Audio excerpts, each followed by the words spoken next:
marble floors of First National Bank gleamed under harsh fluorescent lights as another busy Tuesday morning unfolded in downtown.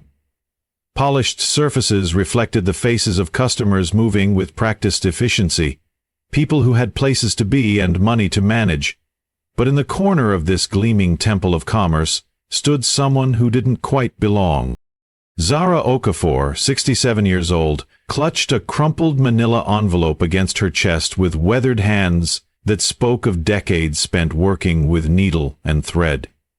Her modest floral dress, faded but clean, seemed to absorb the harsh lighting rather than reflect it. She had been standing there for 10 minutes, watching customers glide effortlessly through their transactions. What happened next would shock everyone in that bank and change one young man's life forever. The envelope contained $847, every penny Zara had scraped together over 3 months of cleaning houses until her arthritic joints screamed.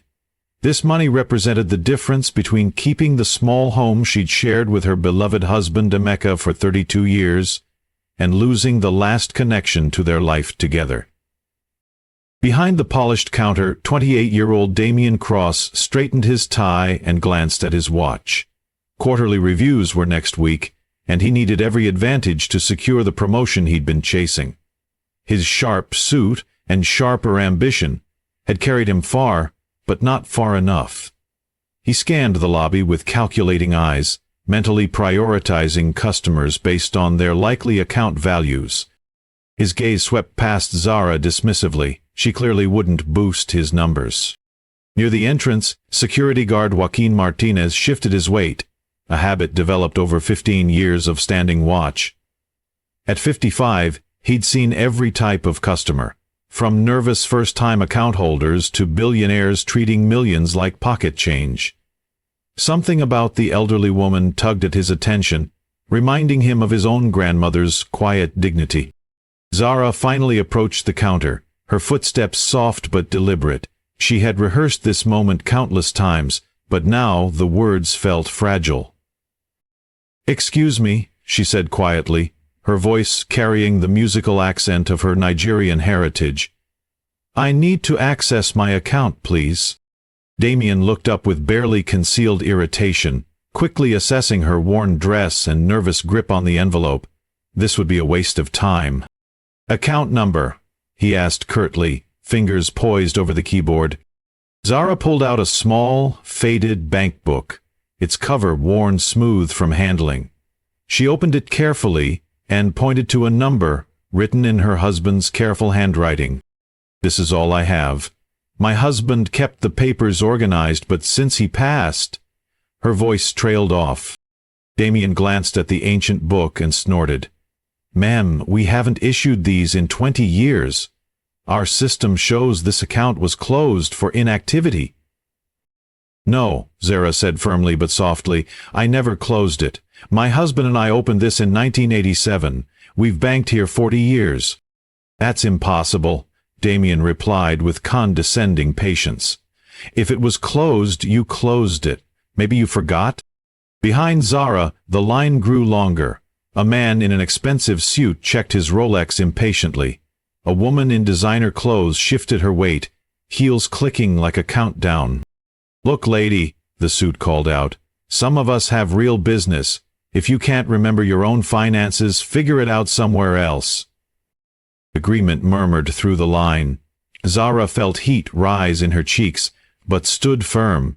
This was her bank, where she and Emeka had celebrated their first 1,000 in savings, gotten their house loan, dreamed of children's college funds before learning children weren't God's plan for them. "I understand you're busy," Zara said, turning slightly toward the crowd. "But this is important. I need help understanding what happened." "What happened," Damien said loudly, "is you're wasting everyone's time. This account doesn't exist. Maybe you're thinking of another bank? People get confused when they age." The words hit like physical blows. Zara had faced discrimination before. The casual cruelty of those who heard her accent and made assumptions. But this felt like erasure, as if 40 years of her life were being dismissed. "I am not confused," she said, gaining strength. "This is my bank, where my husband and I built our life. We were faithful customers for decades. We trusted you with our dreams." "Dreams don't pay property taxes," the designer woman said sharply. "If you can't afford your house, maybe downsize to something appropriate." The cruelty emboldened others. A younger man spoke up. "Can't security do something about people causing problems?" "I'm not causing problems," Zara said, voice shaking. "I'm trying to save my home, where my husband died, where we were happy." "Then you should have thought about that before closing your account," Damien said coldly. "I can't make money appear because you have a sad story." Joaquin stepped forward, reading the situation. This elderly woman wasn't causing disturbance, she was being disturbed. But his job was maintaining order. "Ma'am," he said gently, "maybe there's another way to help. Family member with documentation?" Tears filled Zara's eyes. "My husband handled paperwork. I was the seamstress. He understood banks. I trusted him with everything. And now you're holding up the line because you can't track your finances," the expensive suit said harshly. "This is why banks have policies. You can't walk in with ancient booklets expecting money." "I'm not asking for money that isn't mine," Zara whispered. "I'm asking for help finding what my husband and I worked our lives to save." Damien stood abruptly. "I've been patient, but this is ridiculous. You're disrupting customers with fantasies about missing accounts. Without proper documentation, there's nothing I can do. I'm asking you to leave." "Please," Zara said, the word broken and desperate. "This is all I have. Without paying taxes, I'll lose my house. It's the only thing left of him." "That's not my problem," Damien replied. "Security." The crowd had grown uglier. Initial irritation transformed into something worse. The designer woman spoke loudly. "This is what's wrong with people today. No personal responsibility, always expecting others to solve their problems." "Go to another bank," someone called. "Stop wasting our time." "People like her always have sob stories," another voice added. "Probably tried this scam elsewhere." "People like her." The phrase hit Zara like a salt. She'd heard those words before, felt their sting across decades of living in a country that gave opportunities but never let her forget she was different. But this was worse. Happening where she'd felt most secure, most accepted. "I'm not running a scam," she said quietly. "I'm trying to keep my home." Behind the teller window, young Priya Sharma felt sick watching this unfold. She wanted to help but was still in probation. Speaking against senior employee Damien could cost her desperately needed job. Yet watching this elderly woman's humiliation felt like watching her own grandmother attacked. Joaquin approached slowly, hand on radio. "Ma'am, I need you to step outside so we can discuss this."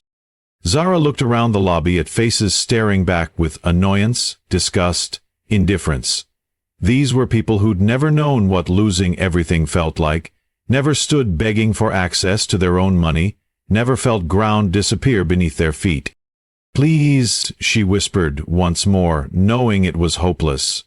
The envelope suddenly felt impossibly heavy. Her last hope transformed into crushing defeat. Then, from across the lobby, came the soft ding of the executive elevator. Marcus Westbrook had been reviewing quarterly reports when raised voices drifted through his door. As CEO of First National Bank, he balanced profitability with customer service, though lately shareholder pressure pushed scales toward profit. The lobby commotion finally became too loud to ignore. At 45, Marcus had success that looked effortless. Corner office, expensive suits, respect that came with power. But he remembered where he came from. Remembered feeling small and powerless in a world designed for others. Stepping into the elevator, he thought about efficiency metrics and satisfaction scores, not about a scared 10-year-old whose life had been changed by a stranger's kindness 35 years ago. The elevator opened and Marcus stepped into the lobby with confident stride. His presence immediately shifted energy. Conversations quieted, postures straightened, eyes turned toward him. But as his gaze swept the scene, something made him stop. There, in the lobby's center, stood an elderly black woman in faded floral dress clutching an envelope. Her shoulders bent, not with age but humiliation's weight, eyes holding dignity and desperation that hit Marcus like physical blow. Time seemed to stop. The bustling bank faded and Marcus was 10 again, standing in this very lobby with his mother, watching her try explaining to a loan officer why she deserved a chance. He remembered shame in her voice, how she'd clutched his hand too tightly, tears she'd tried hiding as they walked home, empty-handed. But he also remembered something else. The woman waiting behind them, who'd overheard their conversation and quietly approached his mother afterward. She'd spoken with gentle accent, offered Mother sewing work, slipped him money for school supplies when she thought no one looked. Her name was Zara, and she'd saved his family when no one else would. Recognition hit like lightning, the same kind eyes, gentle posture, quiet strength that had comforted a desperate child decades ago. Older now, grayer, worn by years and loss, but unmistakably the same woman who'd changed his life's trajectory. Mrs. Zara? The name escaped before he could stop it, carrying across the silent lobby like prayer. Every head turned toward him, confusion rippling through the crowd. Damien's face went pale, realizing the CEO had somehow entered his situation. Zara looked up, eyes searching his face with uncertainty, of someone who'd learned not to trust unexpected kindness. Marcus walked toward her slowly, expensive shoes clicking against marble. With each step, memories flooded back, how she'd taught him threading needles, stories about her homeland, patient way she'd listened to his mother's fears about raising a son alone in America. "Mrs. Zara," he said again, voice softer, filled with wonder. "It's me, Marcus. You called me your little scholar." The envelope slipped from Zara's hands as recognition dawned. 35 years fell away and she saw not the powerful CEO in $1,000 suit, but the skinny boy who'd sat in her kitchen doing homework while his mother worked in back, mending clothes and dreaming of better days. "Marcus?" she whispered, then louder, with joy breaking through like sunshine through storm clouds. "My little Marcus?" He reached her in 3 strides and wrapped her in his arms, not caring about expensive suit or watching crowd or dignity supposed to come with position. He held her the way he'd wanted to be held years ago, when the world felt too big and cruel, and she held back with fierce tenderness of someone who'd never forgotten the scared child he'd been. The lobby went completely silent. Damien stood frozen, mind racing to understand. Customers who'd been shouting at Zara stared in stunned silence, anger replaced by confusion and Shane's first stirrings.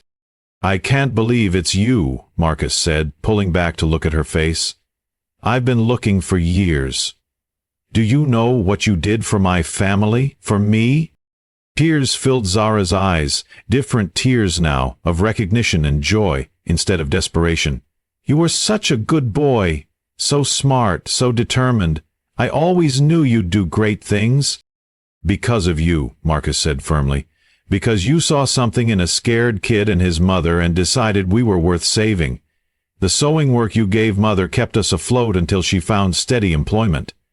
Money you slipped me for school supplies meant I could participate in programs earning scholarships. Everything I am, everything I've accomplished, started with your kindness." He turned to address the crowd, voice carrying authority but also personal passion. "This woman saved my family when we had nothing. She asked for nothing in return, expected nothing, probably forgot about us next week, but her kindness changed my entire life's course." Silence was deafening. People who'd been shouting at Zara, dismissing her as confused old woman trying to scam the bank, now couldn't meet her eyes. Designer woman stared at hands. Expensive suits studied floor as if it held universe's secrets. Marcus's gaze found Damien, expression hardening. "I assume you're the employee handling Mrs. Okafor's situation." Damien nodded, throat too dry to speak. The promotion suddenly seemed very far away. And you determined her account doesn't exist. System showed it closed for inactivity. Damien managed. I was following protocol. Protocol. Marcus repeated, dangerously quiet. Let me explain our actual protocol. When customers come with concerns, we investigate thoroughly. We treat them with respect and dignity. We remember that behind every account number is a human being with a story that matters. Did you investigate Mrs. Okafor's claim thoroughly? Damien's silence was answer enough. Marcus knelt and picked up the fallen envelope. Property tax notice was visible through transparent window. Amount that would mean nothing to people who'd dismissed her, but everything to woman living on seamstress's pension. Come with me, he said to Zara, offering his arm. Let's go to my office and figure out what happened. As they walked toward the elevator, Marcus addressed the crowd once more. I want everyone thinking about what just happened. You saw an elderly woman asking for help, and instead of showing compassion, you showed cruelty. You made assumptions based on her appearance, age, accent. You decided she was wasting your time instead of recognizing she was fighting for her home. His words hung like indictment. Customers who'd been vocal in criticism now found themselves judged, their behavior's weight settling on their shoulders. In his office, Marcus pulled up the bank's oldest records, diving into databases untouched for years. 20 minutes of searching revealed it. Account opened in 1987 under Emeka and Zara Okafor's names. Flagged as inactive due to system error during 2018 software migration, but never actually closed. Here it is, he said, turning his screen toward Zara. Your account's been here all along. System error made it invisible to current software, but money never disappeared. Zara leaned forward, squinting at impossible numbers. Far more than she and Emeka had saved. That can't be right. We only had few thousand when Emeka got sick. Marcus smiled. That was your balance 6 years ago, but this account's been earning compound interest for decades. You and your husband were disciplined savers, and interest has been accumulating. The account showed $23,412. More money than Zara had ever seen in one place. Enough for property taxes with plenty remaining, enough for roof repairs, enough to live comfortably for life. I don't understand, she whispered. How is this possible? You trusted us with your money for 40 years, Marcus explained. Even when life got difficult, when medical bills piled up, you never touched this account. It became your emergency fund without you realizing. Now, when you need it most, it's here, waiting. Zara began crying, not desperate tears from earlier, but relief and gratitude, and overwhelming realization that she'd be okay. She wouldn't lose her house, wouldn't lose last connection to life with Emeka. Marcus reached across his desk and took her hand. There's something else. I've been looking for you for years because I wanted to thank you properly. I want to set up a trust fund in your name, ensuring you never worry about money again. That's too much, Zara protested. I didn't help expecting anything in return. I know, Marcus said. That's exactly why you deserve it. Word of what happened spread through the bank. Employees gathered in small groups, whispering about the CEO's emotional reunion with a customer, about the woman mistreated in their lobby, about the lesson in dignity and respect that had just unfolded. Priya knocked on Marcus's door, hands shaking as she entered. Mr. Westbrook? I'm sorry to interrupt, but I wanted to apologize. I saw what was happening to Mrs. Okafor, wanted to help, but was afraid to speak up. I should have done something. Marcus looked at the young teller, seeing something of himself in her earnest desire to do right. What's your name? Priya Sharma? I've worked here 6 months. Well, Priya, I have a position opening. Our customer service training program needs someone who understands the importance of treating every customer with dignity. Someone who recognizes doing right is more important than following the easiest path. Would you be interested? Priya's eyes widened. The promotion meant significant raise, management training, opportunity to help implement changes preventing situations like this.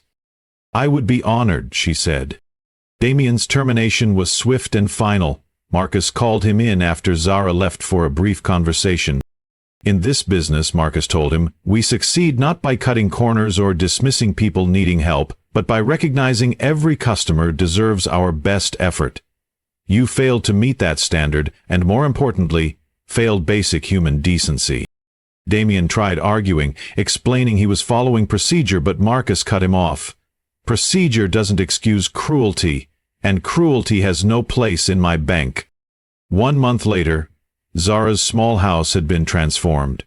Roof fixed, walls painted, gardens she and Emeka had planted together blooming again. But more than that, the house was alive with purpose. 3 afternoons weekly, neighborhood children gathered in Zara's living room for sewing lessons. She taught them not just threading needles and making straight stitches, but patience with themselves, pride in their work, how small acts of creation could be acts of love. Marcus visited regularly, often bringing his own 2 children to learn from the woman who'd saved their father. His daughter Amara showed particular aptitude, and Zara watched her small fingers work with the same pride she'd once felt watching Marcus solve math problems at her kitchen table. "You know," Zara said during one visit, "I think about that bank day often. Not the painful parts, but what came after. How sometimes worst moments become doorways to the best ones." Marcus nodded, watching his son struggle with difficult stitch. "I think about it too. How differently things could have gone if I hadn't been there." "But you were there," Zara said simply, "just like I was there 35 years ago when you needed someone. That's how kindness works. It moves through the world in circles, coming back when we need it most." The scholarship fund they established had already helped 12 children from low-income families access educational opportunities. Each recipient received not just financial support, but mentorship and knowledge that someone believed in their potential. The bank had changed too. The incident sparked comprehensive customer service review, leading to new training programs focused on empathy and cultural sensitivity. Every employee now learned about looking beyond surface appearances, recognizing every customer had a story worth hearing. Joaquin, the security guard who'd struggled with conscience that day, became advocate for elderly and vulnerable customers. He learned basic phrases in multiple languages and kept community resource lists for people needing help, beyond what the bank could provide. The customers who'd shouted at Zara faced their own reckonings. Some, like the designer woman, sought her out to apologize. Others quietly donated to the scholarship fund, contributions anonymous but consciences clear. The expensive suit man changed banks, unable to face daily reminder of his cruelty. But perhaps the most profound change was in the stories people told. The incident became community legend, shared and reshared until it took on parables power. Parents told children about kindness to strangers. Teachers used it as example of how actions rippled through time in unimaginable ways. Young people learned that success meant nothing if it came at compassion's cost. On the anniversary of that day, Zara and Marcus met at the bank for what had become annual tradition. They'd walk through the lobby, remembering the fear and anger and pain of that morning, but also celebrating the love and understanding that had grown from it. "Do you ever wonder what would have happened if I hadn't come downstairs that day?" Marcus asked as they stood where he'd first recognized her. Zara smiled, eyes bright with wisdom of someone who'd seen humanity's worst and best. "I think kindness finds a way. Maybe not that day, maybe not in that moment, but somehow, somewhere, kindness finds a way to complete the circle." As they prepared to leave, a young mother approached hesitantly, holding a small boy's hand who looked up with curious eyes. "Excuse me," she said. "I know this sounds strange, but are you Mrs. Okafor, from the story?" Zara nodded, accustomed now to recognition. "I wanted to thank you, not just for what you did for Mr. Westbrook, but for what your story taught me. I was in line at grocery store last week and there was an elderly man having trouble with his card. People were getting impatient, making comments, and I remembered your story. I helped him figure out the problem, and it turned out he was a veteran struggling since his wife passed. We've been having coffee weekly since then, and I think we've both been less lonely because of it." Zara reached down and touched the boy's cheek gently. "What's your name, sweetheart?" "Timothy," the boy said shyly. "Well, Timothy, your mother is very special. She understands something many adults forget, that we're all connected, and when we help one person, we help the whole world get a little brighter." The mother's eyes filled with tears. "That's exactly what I want to teach him, that kindness isn't weakness, it's strength, that helping others isn't a burden, it's a privilege." As they walked away, Marcus turned to Zara. "It never ends, does it? The ripples just keep spreading." "That's the miracle of it," Zara replied. "One small act of kindness 35 years ago, and look how many lives it's touched. Your success, the bank changes, the scholarship recipients, that young mother and her son, all connected by invisible threads of compassion."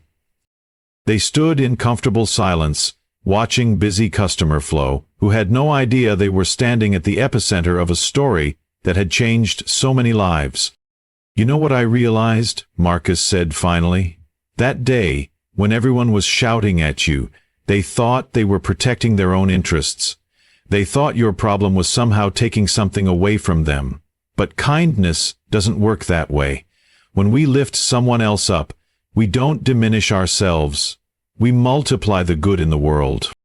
Zara nodded, thinking of children who'd passed through her living room, eager faces bent over fabric as they learned not just to sew, but to create something beautiful with their own hands. "My husband used to say we're all part of one big tapestry.